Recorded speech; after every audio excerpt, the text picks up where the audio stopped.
Kaisar Naga yang tak terkalahkan. Bab 261, Rencana Naga Tersembunyi. Gugur dalam pertempuran. Kata-kata itu bagaikan sambaran petir yang meledak di benak Nyonya Yan dan Bai Qiu.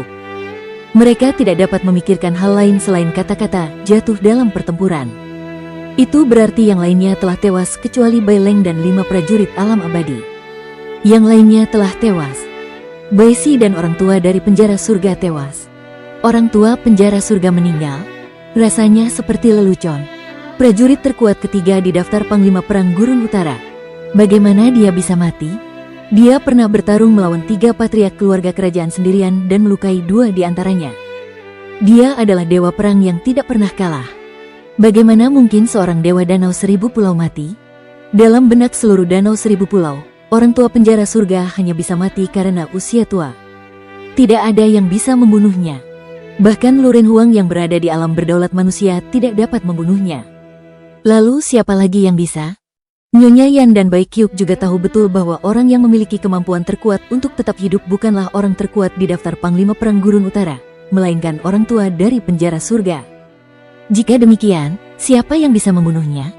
3 leluhur keluarga kerajaan dan Yu Huaxian? Nyonya Yan tidak mempercayainya, begitu pula Bai Qiu. Mereka segera teringat pada seseorang.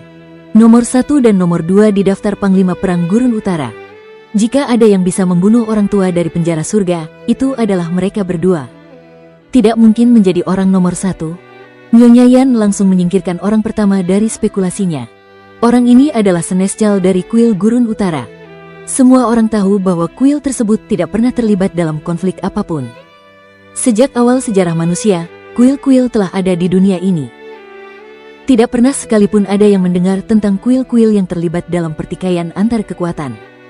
Orang kedua dalam daftar itu, Nyonya Yan segera teringat pada lelaki kedua. Tatapan matanya menjadi dingin.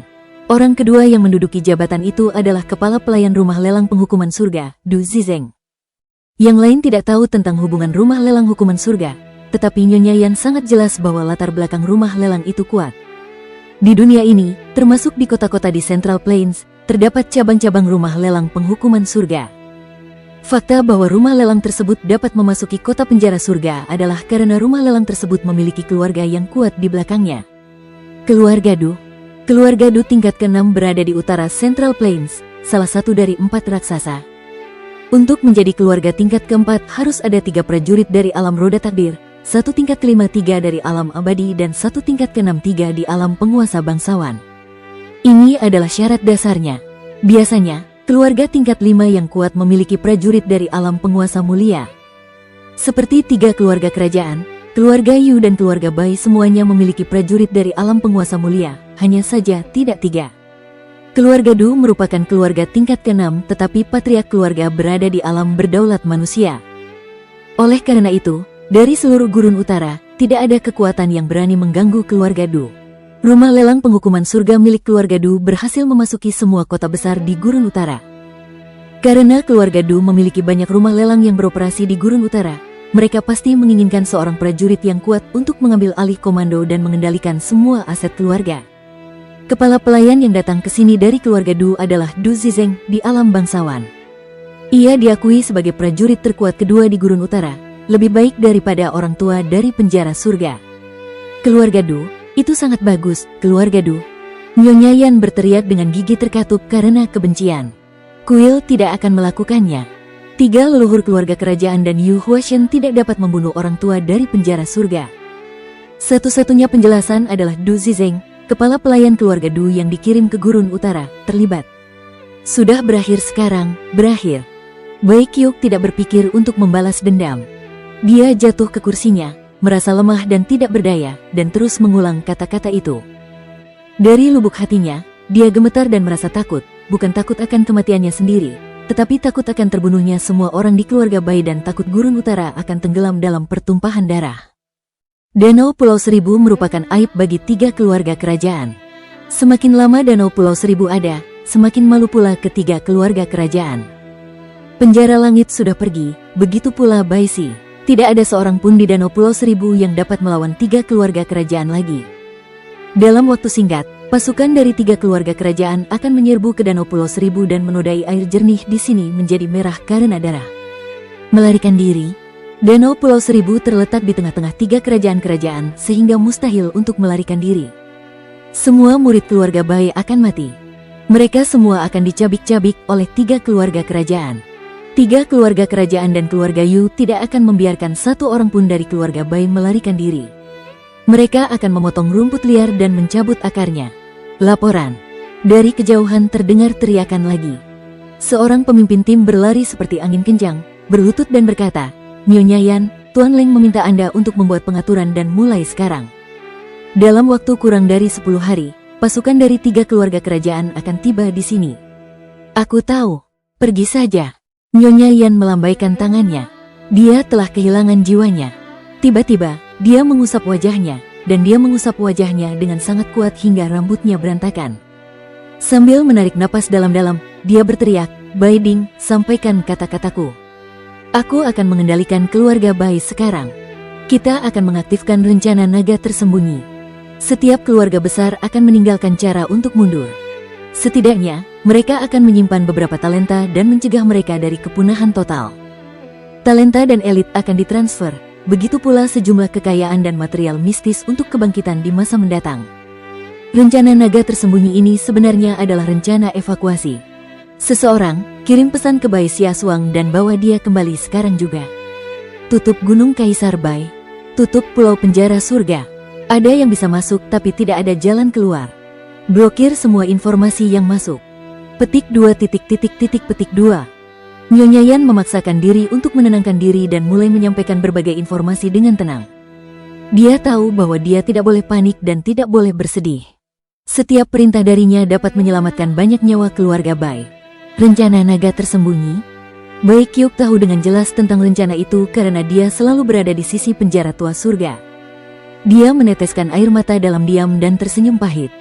Rencana naga tersembunyi adalah agar para pengikut keluarga Bai pergi ke dunia kecil di Danau Seribu Pulau dan menutup dunia kecil itu sepenuhnya. Selama jalan menuju dunia kecil itu dihancurkan menggunakan beberapa metode khusus, tidak ada seorang pun dari luar yang bisa masuk. Pada saat yang sama, orang-orang keluarga Bai tidak bisa keluar lagi kecuali seorang prajurit yang sangat kuat muncul dan mengubah dunia kecil itu. Namun, hanya ada sedikit material mistis di dunia kecil ini. Bisakah seorang pejuang yang kuat muncul? Cahaya di mata Bai Kyuk meredup. Dia lebih baik mati sebagai pahlawan dalam pertempuran daripada hidup tanpa ambisi serius. Suara mendesing. Di kota Gatdown, seseorang bergegas ke halaman belakang Lumanshan seperti hantu. Dengan topeng hantu dan tindakannya yang aneh, dia tampak seperti hantu sungguhan. Ledakan.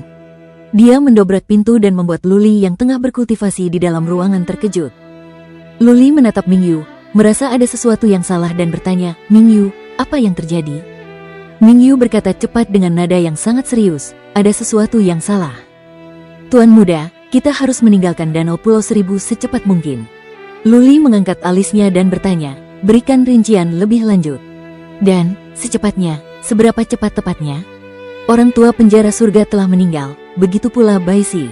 Dalam waktu paling lama 10 hari, pasukan dari 3 kerajaan akan memulai serangan mereka di Danau Pulau Seribu. Mingyu tidak menjelaskan lebih rinci dan hanya memberikan penjelasan sederhana. Ia memikirkannya dan berkata, "Aku akan pergi mengurus sesuatu sekarang dan kau buat beberapa pengaturan. Dalam 3 hari, kita akan meninggalkan Danau Pulau Seribu menuju dataran tengah." Semuanya mati? Luli terkejut. Setelah berpikir sejenak, dia bertanya, 3 hari? Berapa banyak orang yang bisa kamu bawa? Bisakah kamu membawa keluarga Liu? Tidak. Mingyu berkata dengan yakin, "Saya hanya akan membawa 2 atau 3 orang saja. Kalau tidak, kita tidak akan bisa pergi." "Tuan muda, buatlah rencana. Saya harus mengurus urusan saya." Setelah mengatakan itu, Mingyu bergegas keluar seperti hantu. Luli mengerutkan kening. Baginya, pergi lebih awal atau terlambat adalah sama saja. Dia bisa pergi begitu saja, tetapi bagaimana dengan keluarga Liu? 10 hari. Itu terlalu singkat. Luli menghela napas. Dia tidak punya cukup waktu. Jika dia bisa punya waktu setengah bulan, itu akan sangat bagus. Pada saat itu, Yecha akan keluar dari kultivasi tertutup. Dengan cara itu, Luli bisa menyelamatkan Pulau Dewa bahkan jika pasukan 3 keluarga kerajaan ada di sini. Namun jika ia tetap tinggal dengan hanya Mingyu sebagai pembantunya, ia akan dicabik-cabik oleh pasukan 3 kerajaan. Bab 262, tak termaafkan. Hanya dalam waktu setengah hari, berita itu sudah menyebar luas. Nyonya Yan tidak bisa menghalangi informasi itu. Selain Bai Leng dan kelima orang itu, para prajurit kuat lainnya yang memasuki Haunted Hollow semuanya tewas. Namun, 10.000 prajurit yang pergi ke kota Kaisar Yu selamat. Namun, mereka tidak jauh dari kematian saat ini. Para prajurit kuat dari berbagai keluarga dari 3 kerajaan-kerajaan mengejar para prajurit dari Danau Pulau Seribu. Sekitar setengah dari mereka telah terbunuh. Banyak prajurit yang mengirimkan pesan balasan kepada keluarga mereka sendiri melalui sarana khusus untuk meminta keluarga mereka mempersiapkan pemakaman dan peringatan tingkat tertinggi. Seluruh Danau Pulau Seribu terganggu. Banyak leluhur mencoba berteleportasi ke kota penjara surga tetapi gagal. Hanya ada 2 kemungkinan. Satu adalah formasi teleportasi telah rusak dan yang lainnya adalah bahwa yang ada di kota penjara surga telah ditutup. Apapun itu berarti sesuatu yang serius telah terjadi. Semua keluarga panik. Berbagai rumor beredar dan berita buruk bertebaran. Banyak orang begitu ketakutan sehingga mereka tidak dapat hidup dengan tenang. Mereka benar-benar bingung harus berbuat apa.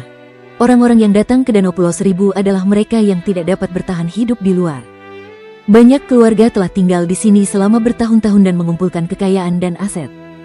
Mereka telah menetap di sini dan tidak keberatan meninggalkan Danau Pulau Seribu. Terlebih lagi, kemana mereka bisa melarikan diri? Ketiga keluarga kerajaan membenci Danau Pulau Seribu sampai ke ulu hati.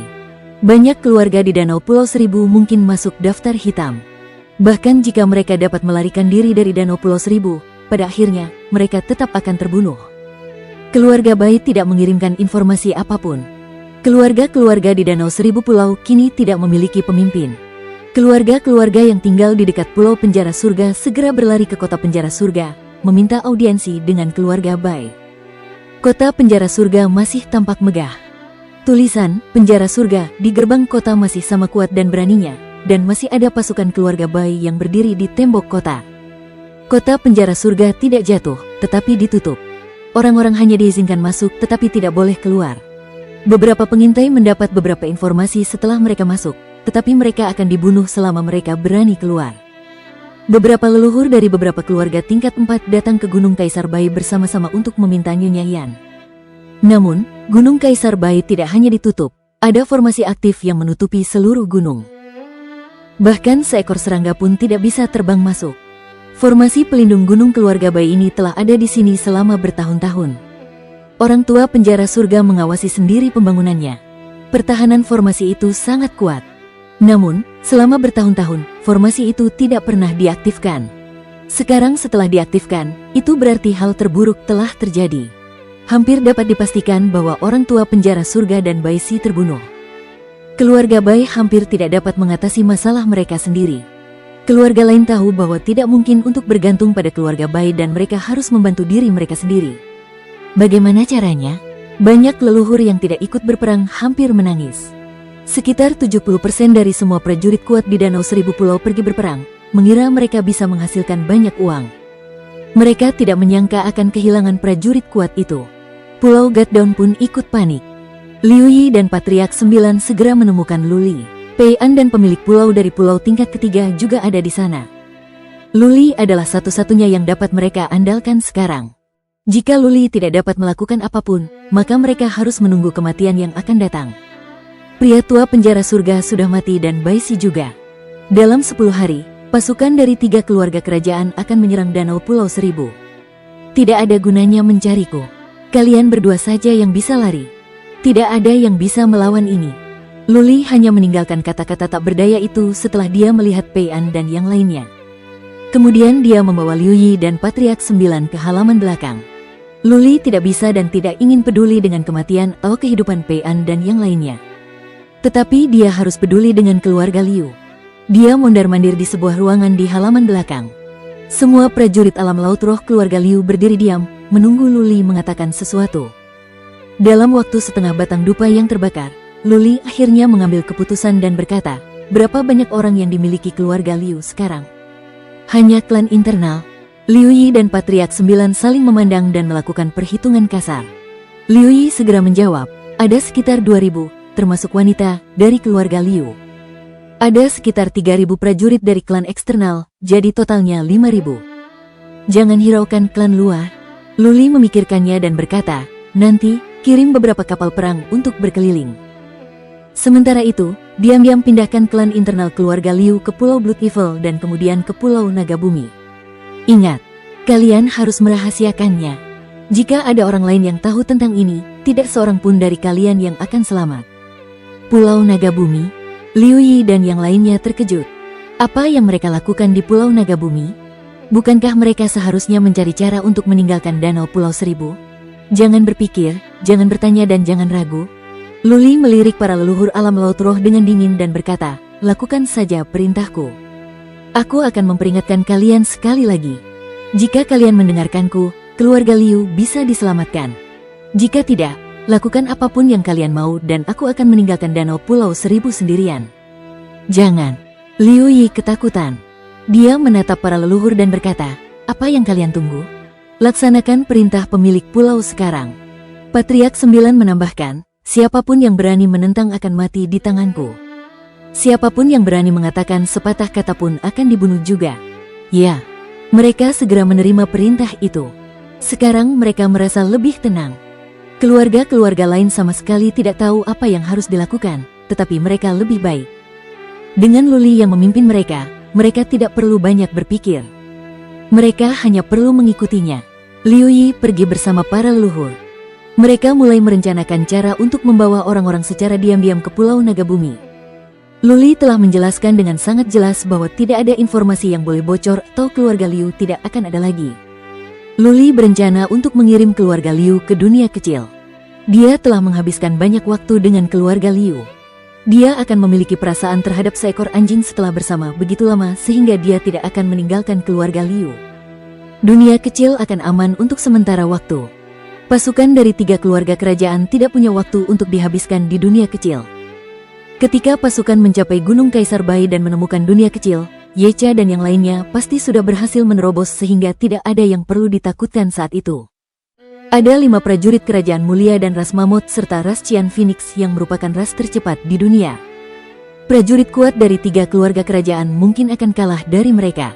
Keluarga Liu segera menjadi sibuk. Namun, kota Dewa Bawah sedang kacau. Karena Luli tidak dapat mengurus mereka, keluarga lain harus mengurus diri mereka sendiri. Tidak ada yang menyalahkan Luli. Lagi pula, Luli mengandalkan keluarga Bai yang hampir tidak bisa mengatasi masalah mereka sendiri. Tidak ada yang bisa diandalkan sekarang selain mereka sendiri. Beberapa keluarga telah bersiap untuk melarikan diri dan mereka ingin meninggalkan Danau Pulau Seribu sesegera mungkin sebelum pasukan ketiga keluarga kerajaan mengepung Danau Pulau Seribu. Beberapa keluarga menghubungi koneksi mereka di keluarga besar dari 3 kerajaan dan meminta perlindungan. Jika mereka bisa mendapatkan perlindungan, mereka bisa meninggalkan Danau Pulau Seribu dengan mudah. Begitu mereka memasuki lingkup pengaruh keluarga besar tersebut, mereka akan aman. Keluarga-keluarga di tepi danau lebih beruntung karena mereka telah berhubungan dengan dunia luar. Mereka memiliki beberapa bisnis dan hubungan dengan beberapa kekuatan di dekat Danau Pulau Seribu. Setelah menghabiskan beberapa kristal Swan, mereka dengan mudah memindahkan para elit keluarga mereka. Namun mereka yang melarikan diri tidak seberuntung itu. Sekarang ada banyak pengintai di luar Danau Pulau Seribu. Banyak tempat yang menempatkan pasukan. Ada 3 keluarga tingkat ketiga yang melarikan diri tetapi mereka semua telah terbunuh sekarang. Menjelang sore hari berikutnya, semua spekulasi itu terbukti benar.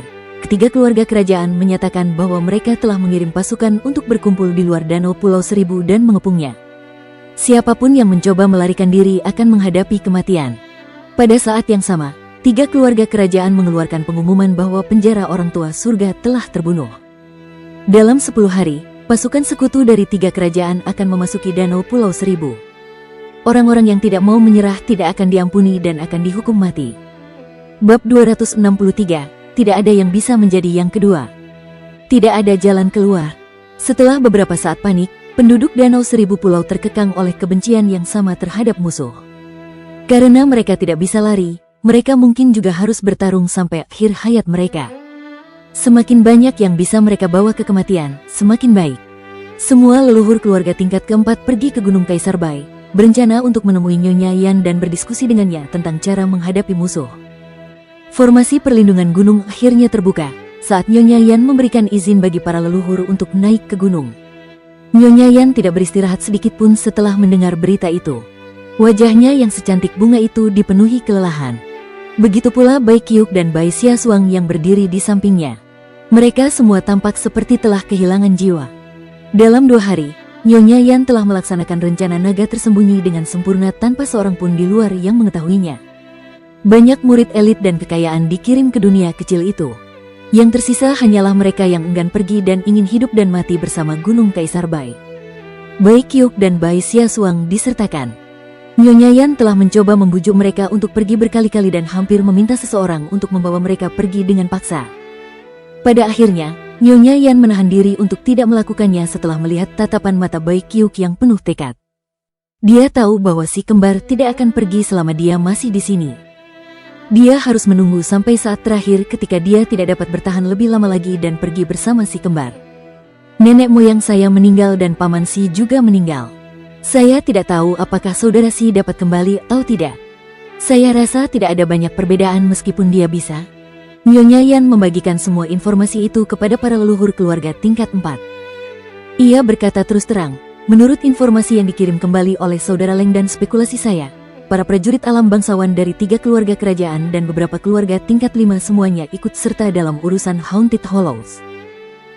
Ada 9 prajurit alam bangsawan dari keluarga-keluarga itu dan seorang prajurit kuat yang misterius. Jika tebakan saya benar, seharusnya adalah Du Zeng dan 10 prajurit alam bangsawan menyergap leluhur dan paman si. Nenek moyang saya bertempur melawan 7 prajurit alam penguasa mulia sendirian dan membunuh kepala keluarga-keluarga Ye dari kerajaan surga dingin. Ia menghancurkan manik kehidupan milik seorang prajurit alam penguasa mulia yang berasal dari kerajaan surga dingin dan melukai 2 orang lainnya dengan parah. Pada akhirnya, ia terbunuh. Paman si menyeret seorang prajurit yang memiliki hubungan baik dengan kepala keluarga Zi bersamanya hingga tewas. Saudara Leng membunuh 6 prajurit alam abadi dan berhasil melarikan diri meskipun salah satu lengannya patah. Ia pergi untuk memberi peringatan kepada kami.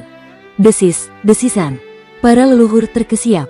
Kata-kata sederhana dari Nyonya Yan membuat mereka melihat gambaran mental yang tragis seolah-olah mereka ada di sana untuk menyaksikan perang yang mengerikan di Haunted Hollows. Patriark keluarga Ye dari kerajaan dingin surga terbunuh. Manik kehidupan seorang prajurit alam penguasa bangsawan hancur.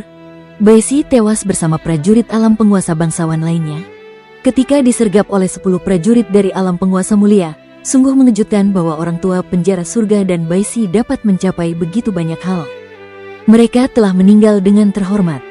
Patriark keluarga Ye dari kerajaan dingin surga, yaitu kakek Ye Yuhan, adalah seorang pejuang yang kuat di puncak alam bangsawan. Dia adalah salah satu dari 3 penguasa gurun utara dan sekarang dia dibunuh oleh orang tua dari penjara surga.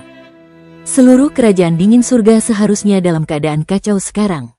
Tanpa pejuang yang kuat untuk mengambil alih komando, apakah keluarga Ye dapat menyelamatkan status kerajaan mereka?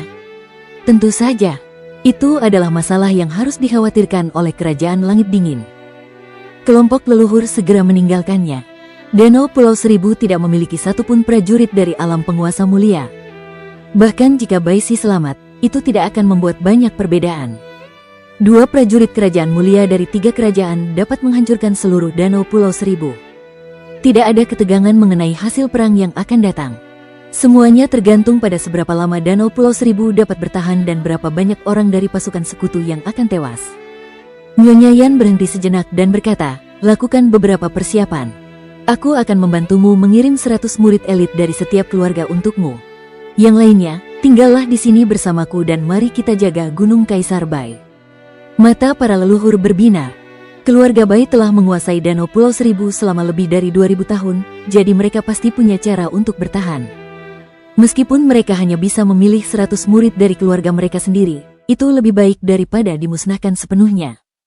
Para kepala keluarga segera pergi untuk mengirim pesan dan membuat pengaturan. Kemudian mereka berdiskusi dengan Nyonya Yan dan baru pergi setelah tengah malam. Di tengah malam, Luli berangkat menuju Pulau Naga Bumi. Dalam 2 hari, keluarga Liu telah memindahkan para murid ke Pulau Naga Bumi. Ming Yu akan kembali keesokan harinya, jadi Luli harus bertindak sekarang. Dia tidak meminta anggota keluarga Liu untuk segera turun dari gunung berapi. Sebaliknya, dia membawa si Bungkuk Tian turun bersamanya. Meminta si Bungkuk Tian untuk tetap berjaga di luar, Luli berteleportasi ke dunia kecil sendirian. Tuan Suci, ada dua orang yang menjaga formasi teleportasi dan keduanya berada di puncak alam roda takdir. Luli mengangguk dan bertanya, apakah pemimpin klan Ye sudah keluar dari kultivasi? Kedua prajurit Qian Phoenix Rache mengangguk. Salah satu dari mereka berkata dengan gembira, terima kasih banyak Saint Lord, pemimpin klan kita akhirnya mencapai alam bangsawan. Oke, Luli tersenyum. Ia merasa jauh lebih baik sekarang. Lalu ia bertanya, bagaimana dengan yang lainnya? Belum, lelaki itu menggelengkan kepalanya lalu menambahkan, tapi secepatnya, kurasa, hanya dalam 10 hari atau paling lama setengah bulan. Minta ketua klan Ye untuk datang. Aku punya beberapa hal yang ingin kukatakan padanya. Luli memutuskan untuk tidak pergi ke klan karena akan membuang-buang waktu baginya untuk pergi dan kembali. Yecha akan datang kepadanya karena dia sangat cepat. Salah satu prajurit mengeluarkan jimat giok dan menghancurkannya. Ia berkata, Tuan Suci, silakan duduk. Pemimpin klan kita akan segera datang. Luli berjalan ke padang rumput untuk beristirahat. Tepat saat lebih dari satu batang dupa terbakar, terdengar suara pelan. Kemudian sosok seperti hantu datang dan perlahan menunjukkan wajahnya di depan Luli. Siapa lagi kalau bukan Yecha? Tuan Suci. Yecha membungkuk padanya, wajahnya memerah. Luli mendongak dan mengangguk sambil berkata, selamat, pemimpin klan Yecha, karena telah mencapai alam bangsawan. Yecha menunjukkan ekspresi terima kasih dan kemudian membungkuk kepada Luli lagi. Semua ini berkatmu, Saint Lord. Aku akan membawa kebaikanmu ke dalam hatiku. Baiklah, simpan basa-basi ini. Ada sesuatu di luar sana yang perlu kubicarakan denganmu. Luli berkata dengan wajah serius. Yecha segera menjadi serius. Dia melambaikan tangan untuk melepaskan dua prajurit lainnya dan berkata, Tuan Suci, ada apa? Katakan padaku. Besok aku akan meninggalkan Danau Pulau Seribu menuju dataran tengah. Luli memberitahu Yecha tentang apa yang telah terjadi dan dia tidak menyembunyikan hal tentang Mingyu. Dia bahkan memberitahu Yecha tentang hubungan antara Mingyu dan ayahnya. Pada akhirnya, dia bertanya, bisakah aku menempatkan orang-orang keluarga Liu di sini? Apakah itu akan membawa masalah bagimu? Masalah? Yecha tersenyum bangga dan berkata, Tuan Suci, Anda meremehkan ras Phoenix Biru. Kami adalah ras tercepat di dataran tengah, tidak ada yang bisa menempati posisi kedua. Lebih dari separuh murid ras Phoenix Biru dapat membangkitkan garis keturunan. Apakah Anda tahu peringkatnya? Luli terkejut dan bertanya, yang mana? Yecha tersenyum tipis dan berkata, peringkat ke-8. Garis keturunan tingkat ke-8. Setelah kita menggunakan keterampilan garis keturunan kita, kecepatan kita bisa menjadi 10 kali lebih cepat. Dengan kata lain, bahkan prajurit dari alam berdaulat manusia tidak dapat membunuhku dengan kecepatanku saat ini. Apakah menurutmu beberapa prajurit dari alam penguasa mulia dapat membunuhku? Apa? Luli terkejut. Dia tahu ras Qian Phoenix kuat, tetapi dia tidak menyangka mereka sekuat itu. Dia memikirkannya dan berkata, pemimpin klan Ye, aku tahu kecepatan adalah bagian dari kemampuan bertarung, tetapi untuk mencapai alammu, kamu perlu memahami makna mendalam, bukan? Apakah kamu percaya diri dalam bertarung melawan para pejuang di puncak alam bangsawan? Hahaha. Yecha tertawa terbahak-bahak. Gelombang ki dan energi yang mengerikan keluar darinya. Dia berkata dengan nada mengejek, aku benar-benar tidak khawatir tentang beberapa orang tidak berguna di gurun utara. Makna mendalam? Apakah menurutmu ras Phoenix Biru tidak merasakan makna mendalam? Sebenarnya, Saint Lord, lebih dari 100 tahun yang lalu, aku telah merasakan makna mendalam. Dengan itu dan garis keturunan tingkat ke-8ku, aku yakin untuk mengalahkan prajurit alam Lord mulia biasa tanpa makna mendalam, bahkan 100 tahun yang lalu. Karena itu, Yecha tersenyum bangga lagi dan berkata, Tuan Suci, jangan khawatir. Jika Anda tidak ingin pergi, tidak ada yang bisa menghancurkan Pulau Dewa selama saya di sini. Bab 264, Balas Dendam. Mengapa dia belum keluar? Luli pergi selama beberapa jam. Di luar sudah mulai terang, tetapi dia masih belum keluar. Si Bungkuk Tian tidak tahu harus berbuat apa. Mingyu mungkin akan kembali kapan saja. Jika Mingyu tidak dapat menemukan Luli di Pulau Goddown, dia mungkin akan datang ke Pulau Blood Evil dan dia mungkin akan turun ke gunung berapi. Waktu terus berlalu. 2 jam kemudian, danau bawah tanah akhirnya bergerak. Luli terbang keluar dari danau bawah tanah dan berlari ke dalam terowongan. Bagaimana, Tuan? Tanya si Bungkuk Tian. Luli melambaikan tangannya dan berkata, ayo naik sekarang. Keduanya bergegas menuju gunung berapi. Luli tiba di tempat tinggal sementaranya, melihat ribuan anggota keluarga Liu dan berkata, "Baiklah, pergilah ke Pulau Blood Evil. Tetaplah di benteng Blood Evil. Aku di sini jadi jangan khawatir." Pulau Jahat Darah? Liu Yi bingung. Karena mereka akan pergi ke Pulau Blood Evil, mengapa mereka harus bolak-balik? Mengapa dia meminta mereka pergi ke Pulau Blood Evil dan Pulau Earth Dragon lalu kembali lagi? Ada banyak orang cacat, manula, dan wanita. Pergi-pergi. Liu Yi tidak meragukan keputusan Luli. Dia segera mengatur anggota keluarga Liu untuk pergi ke Pulau Blood Evil. Untungnya, Pulau Blood Evil tidak jauh dari sini sehingga mereka bisa sampai di sana dalam waktu 2 jam. "Guru, apa yang Anda?" Tian si bungkuk bingung. Apa yang sedang dilakukan Luli? Mengapa dia tidak membawa anggota keluarga Liu ke dunia kecil? Jangan banyak bertanya. Pergilah ke Pulau Blood Evil juga. Ambil jimat giok ini. Jika ada yang tidak bisa kau tangani, hancurkan saja. Luli menyerahkan jimat giok peringatan. Melihat si bungkuk Tian hendak bertanya lebih lanjut, Luli melambaikan tangannya dan berkata, "Pergilah saja. Percayalah padaku. Kau akan baik-baik saja kecuali aku mati. Juga, minta Patriark 9 untuk mengirim seseorang ke kota dewa. Jika Mingyu kembali, katakan padanya untuk menemuiku di sini." "Oke." Si bungkuk Tian menatap gunung berapi itu dengan serius lalu pergi menuju Pulau Setan Darah. Luli pergi ke tempat tinggal sementara sendirian. Luli telah berubah pikiran. Setelah berdiskusi dengan Yecha selama beberapa jam, Luli memutuskan untuk tidak mengirim anggota keluarga Liu ke dunia kecil. Pertama, dia tidak ingin mengungkap dunia kecil. Kedua, ada banyak orang tua, wanita, dan anak-anak di keluarga Liu. Akan merepotkan untuk masuk ke danau bawah tanah. Bagaimana jika anak-anak dan orang tua tenggelam di danau? Bagaimana dengan keselamatan? Luli tidak khawatir. Yecha telah menjelaskan bahwa dia bisa menjaga semua orang tetap aman sendirian. Luli telah memilih untuk mempercayainya. Suara mendesing. Mingyu datang dengan sangat cepat. Dalam waktu 6 jam, ia telah sampai di tempat tinggal sementara Luli. Ketika ia melihat Luli berkultivasi sendiri di sana, ia bertanya dengan bingung, "Tuan muda, apa yang Anda?" Mingyu telah mengetahui beberapa informasi sebelum dia datang. Dia tahu bahwa Luli ingin memindahkan keluarga Liu tetapi tidak mengerti arti dari tindakannya. Luli membuka matanya dan berkata, "Aku sudah memutuskan untuk tidak pergi sekarang. Lagi pula, bahkan jika ada yang salah, kau bisa membawaku dan kita bisa pergi kapan saja, kan?" "Tidak," Mingyu berkata dengan yakin. "Tuan muda, saya tidak yakin bisa melakukannya. Jika Yu Huashen ada di sini, saya bisa menyelamatkan Anda. Namun, jika raja-raja kerajaan bela diri surgawi dan kerajaan dingin surgawi ada di sini, saya hampir tidak bisa pergi sendiri. Jika Du Zeng ada di sini, dia bisa membunuh saya dengan satu gerakan." Luli tampak lebih serius. Ia berpikir sejenak dan berkata, "Tenang saja, aku punya cara lain. Kalau terjadi apa-apa, kau bisa pergi dulu." "Apa?" Mata Mingyu berkedip di balik topeng hantu. Dia menatap Luli yang tetap tenang dan tidak tahu mengapa. Luli punya cara lain? Bagaimana dia bisa melawan prajurit kuat dari alam penguasa mulia? Oke. Akhirnya, Mingyu menyerah. Luli adalah tuannya. Jika Luli bersikeras untuk tinggal, tidak ada yang bisa dia katakan. Tentu saja, jika terjadi sesuatu, dia tidak akan mendengarkan Luli lagi. Dia akan memukul Luli dan membawanya pergi. Seiring berjalannya waktu, Danau Pulau Seribu menjadi semakin kacau. Formasi teleportasi diaktifkan kembali dan banyak orang diteleportasi ke sini. Semua prajurit dan murid keluarga tingkat 4 ada di sini dan banyak dari keluarga tingkat 3 juga datang. Formasi teleportasi terus bersinar karena kelompok demi kelompok orang dikirim masuk.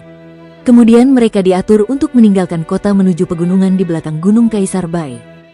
Tidak banyak rumah di dalam Gunung Kaisar Bai untuk menampung begitu banyak orang sehingga mereka hanya bisa tinggal di gua-gua yang digali untuk saat ini. Banyak keluarga di Danau Seribu Pulau ingin menggunakan tempat ini sebagai medan pertempuran terakhir mereka. Jika Gunung Kaisar Bai dirusak, maka semuanya akan mati bersamanya. Seluruh Danau Pulau Seribu dikepung sehingga tidak ada jalan keluar. Jika mereka semua akan mati, mereka mungkin akan mati secara heroik. Menyerah. Gagasan ini bahkan tidak terlintas di benak orang-orang. Mereka tahu betul betapa ketiga keluarga kerajaan membenci Danau Pulau Seribu. Akhir dari menyerah akan lebih tragis. Tentu saja, ada beberapa keluarga yang punya rencana lain. Mereka ingin melarikan diri dalam kekacauan begitu perang pecah. Pada saat itu, 3 keluarga kerajaan akan lebih memperhatikan Gunung Kaisar Bai sehingga keluarga kecil mungkin punya jalan keluar. Rumah lelang Heaven Punishing di kota Heaven Punishing diawasi meskipun tidak ada bukti bahwa Du Zeng terlibat dalam masalah ini. Meskipun demikian, Nyonya Yan tetap memutuskan bahwa dia tidak boleh terlalu berhati-hati. Jika terjadi sesuatu di rumah lelang, seorang prajurit alam abadi yang bersembunyi di sana akan membunuh semua prajurit di rumah lelang tersebut.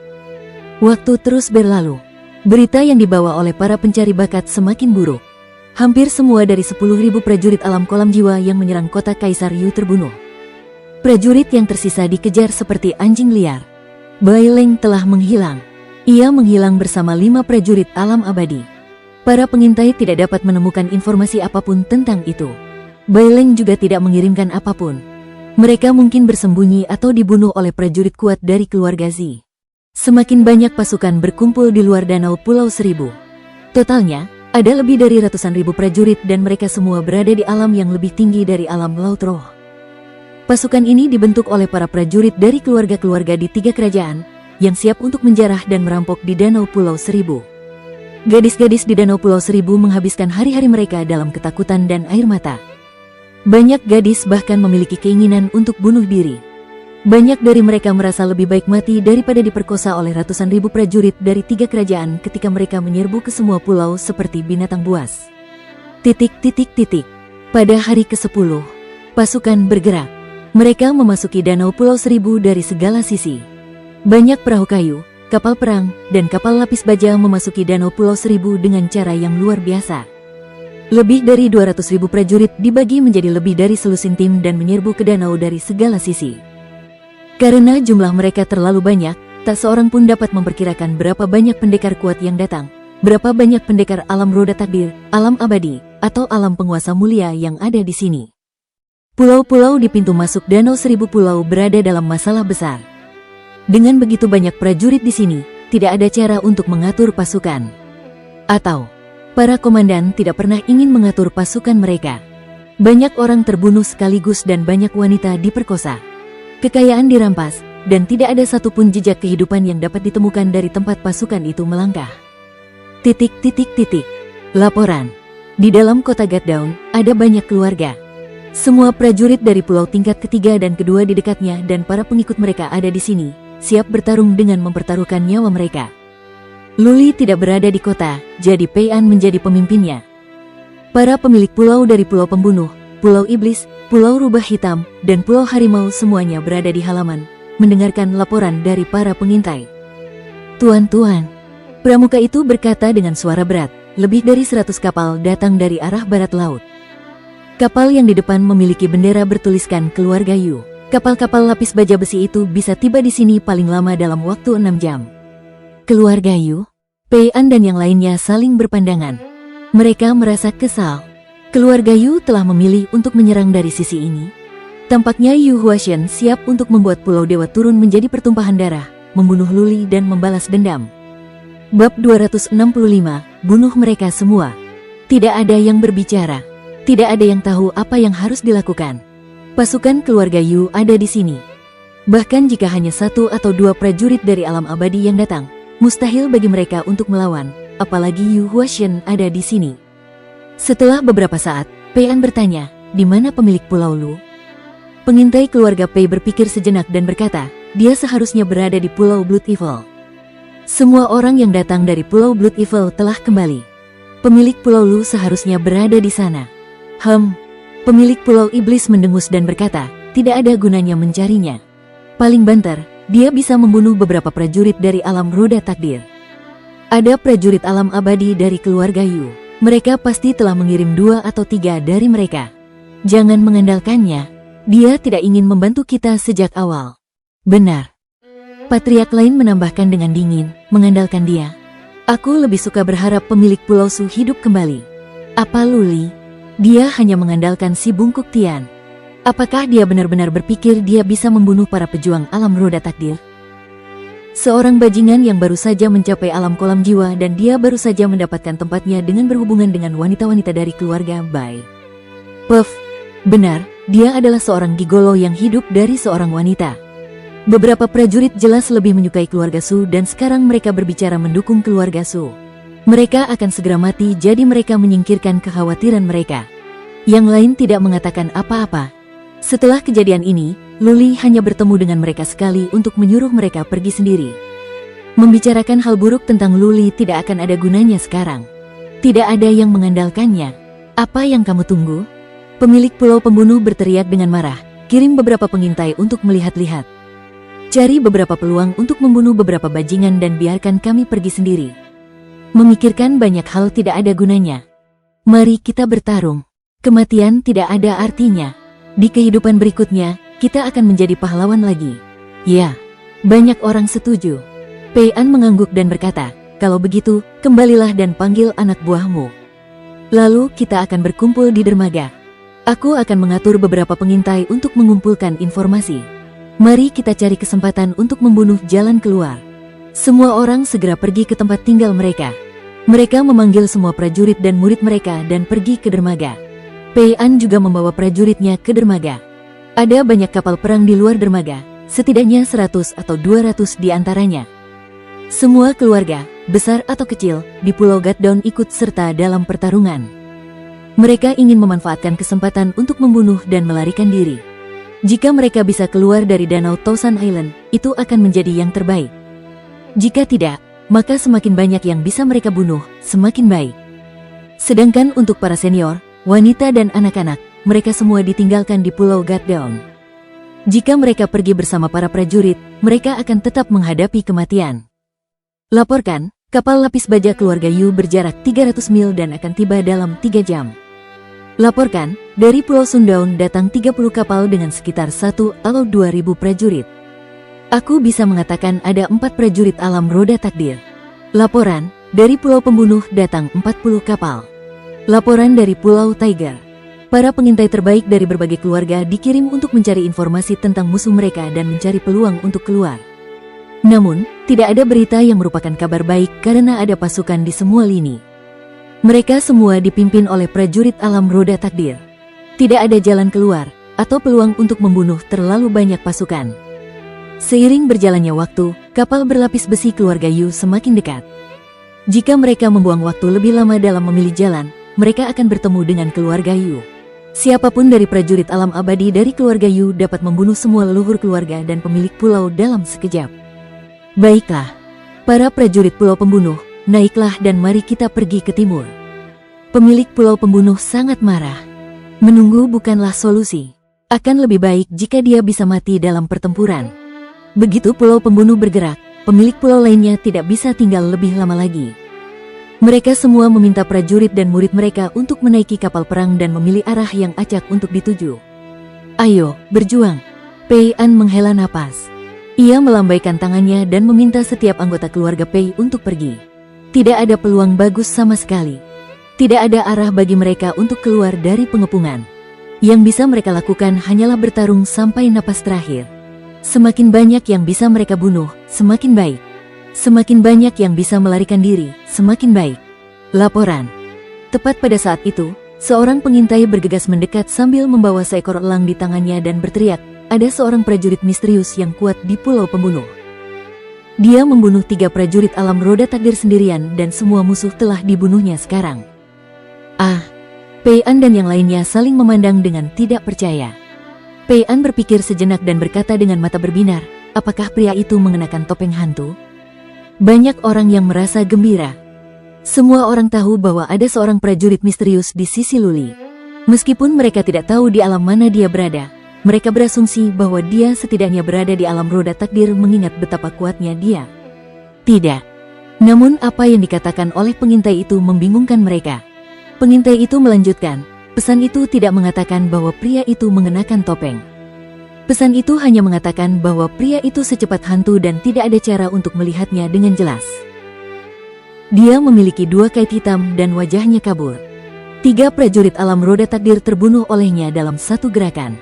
Mereka terbunuh oleh kaitnya. Semua orang terkejut. Satu-satunya yang bisa membunuh prajurit alam roda takdir dengan mudah adalah mereka yang berada di alam abadi. Namun, tidak ada prajurit alam abadi di Danau Pulau Seribu yang menggunakan kail. Kembalilah sekarang. Pei An melompat mundur dari kapal perang dan berkata kepada pengintai, minta saudara-saudara kita untuk terus mencari dan mengirimkan kembali informasi secepatnya. Mereka semua turun ke darat dan dipenuhi kegembiraan. Setelah 2 jam, seekor elang lain terbang mendekat. Pemimpin pengintai keluarga Pei melepas catatan itu dan berkata dengan gembira, ini adalah pesan dari Pulau Matahari Terbenam. Semua musuh dibunuh oleh seorang prajurit kuat dengan kait. Wajahnya kabur dan dia seharusnya setidaknya menjadi alam abadi. Begitu cepat. Pei An dan yang lainnya terkejut. Pulau Pembunuh dan Pulau Sundaun tidak berdekatan. Setelah melakukan pembunuhan massal di Pulau Pembunuh, orang ini langsung pergi ke Pulau Sundaun dan membunuh musuh di sana. Ada jalan keluar. Kurasa kita bisa diselamatkan. Pei An begitu gembira hingga kumisnya bergetar. Para pemilik pulau dan kepala keluarga lainnya merasa gelisah. Semuanya bergantung pada apakah prajurit misterius yang kuat ini dapat mengalahkan atau membunuh prajurit keluarga Yu. Memikirkan hal ini, Pei An bertanya, di mana kapal lapis baja keluarga Yu sekarang? Sang pengintai berpikir sejenak dan berkata, menurutku mereka seharusnya berada di Pulau Jahat Darah sekarang. Pulau Jahat Berdarah? Banyak orang saling memandang dan tersenyum mengejek. Apakah Luli berpikir bahwa dia bisa lebih aman di Pulau Blood Evil? Dia akan mati lebih cepat dari mereka. Di Pulau Blood Evil, ada pengintai yang datang dan terus-menerus mengirim laporan. Namun, pengintai yang dikirim oleh keluarga Liu hanya dapat mencari di area dengan radius 30 mil karena keluarga Liu tidak memiliki terlalu banyak orang. Ledakan. Tepat pada saat itu, jimat giok di tangan Liu Yi pecah. Ada kilatan dingin di matanya saat dia berkata, Liu Shijiu sudah mati. Musuh ada di sini. Pergi dan laporkan kepada pemilik pulau kita. Ketika para pengintai itu hendak pergi, terdengar suara keras dari luar, tidak perlu, aku di sini. Liu Yi dan yang lainnya segera datang untuk menyambut Luli di pintu. Dia datang bersama 2 orang. Salah satu dari mereka sangat dikenal Liu Yi, Ming Yu yang mengenakan topeng hantu. Yang satunya lagi, di sisi lain, adalah seorang misterius. Wajah orang ini kabur. Patriark 9 mencoba merasakan ki dan energi pria ini tetapi gagal. Entah bagaimana, orang-orang memiliki perasaan kuat bahwa pria ini kuat, bahkan lebih kuat daripada Ming Yu. Akhirnya, si Bungkuk Tian tersenyum dan bergumam dengan suara yang hanya bisa didengarnya sendiri. Luli langsung berjalan ke kursi tengah, menatap pria misterius itu dan berkata, pergilah dan bawa kembali pemimpin keluarga Yu kepadaku. Bunuh yang lainnya. Tanpa berkata apa-apa, lelaki misterius itu menghilang di tempat. Kecepatannya begitu cepat hingga menakutkan. Mata Ming Yu melotot. Dia menatap Luli, merasa seperti dia tidak bisa lagi memahami tuan mudanya.